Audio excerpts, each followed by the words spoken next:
Au cœur de la Guinée, à Farana, survit une tradition africaine bien gardée par une famille. Les Keiras sont en effet une tribu de chasseurs de serpents, entraînés depuis des générations à sauver des vies en soignant les victimes de morsures de ces redoutables reptiles. Ils font aujourd'hui le tour du pays pour traiter des patients et capturer les serpents.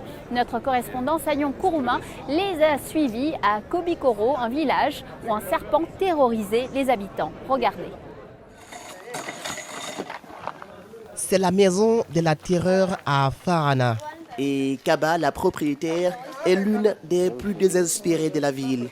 En seulement une semaine, un spectaculaire serpent a sémé la panique dans cette concession, avant de tuer tour à tour 3 membres de la famille.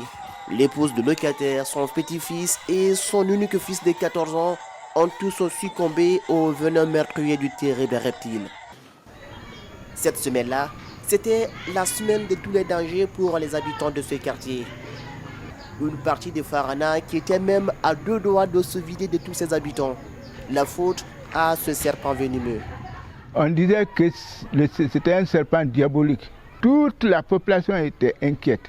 Si on ne parvenait pas à prendre ce serpent, alors on allait dire que ça allait passer de concession en concession.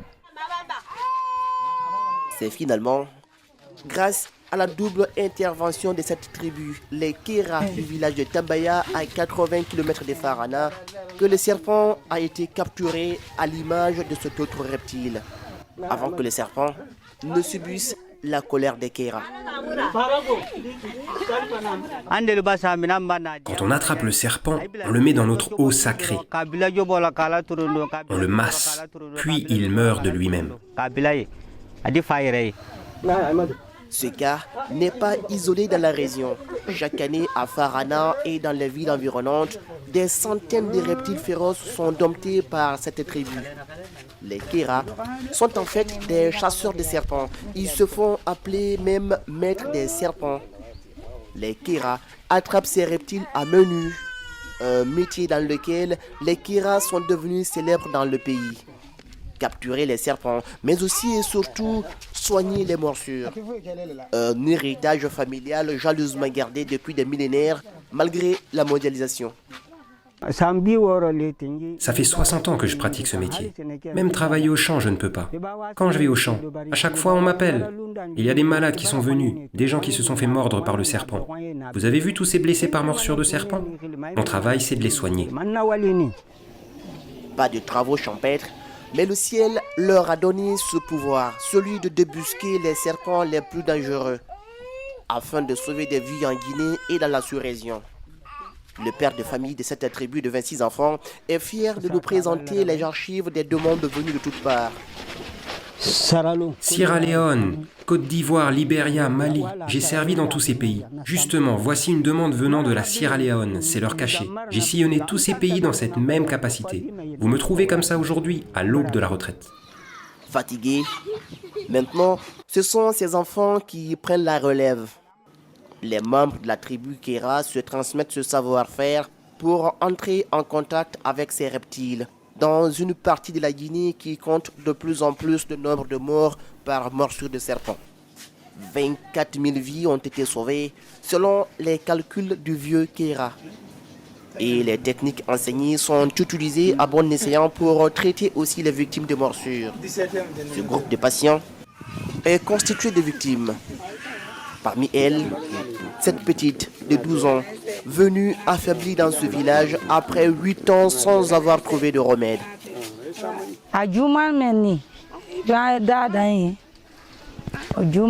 Avant, la plaie de ma fille était plus grave que ça. La plaie venait jusque-là. Mais depuis que je suis ici, Dieu merci.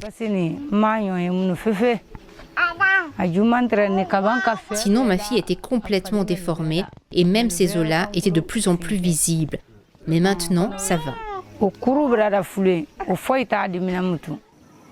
Les victimes, n'ayant généralement pas les moyens d'atteindre un hôpital, trouvent leur salut chez les Keira. Cet homme est le 2e garçon de la tribu.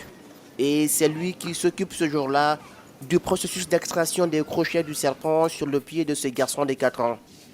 Mais avant, des incantations que seuls les Keira ont le secret.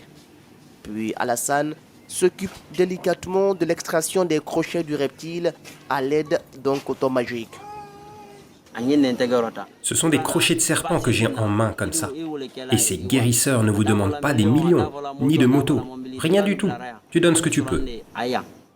C'est grâce à ces décoctions de plantes médicinales broyées à l'aide du pilon et du mortier que Alassane pourra soigner le garçon. Les paysans qui risquent chaque jour d'être mordus dans leurs champs peuvent également les utiliser. En cas de blessure de serpent, tu donnes ces décoctions aux victimes.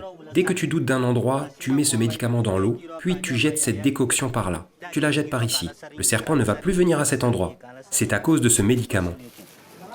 Et les reptiles qui sont domptés sont emprisonnés dans ces cases.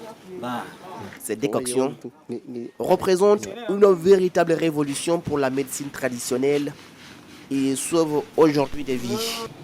Et à travers ce métier ancestral, les Kera ont aussi trouvé un moyen de subsistance.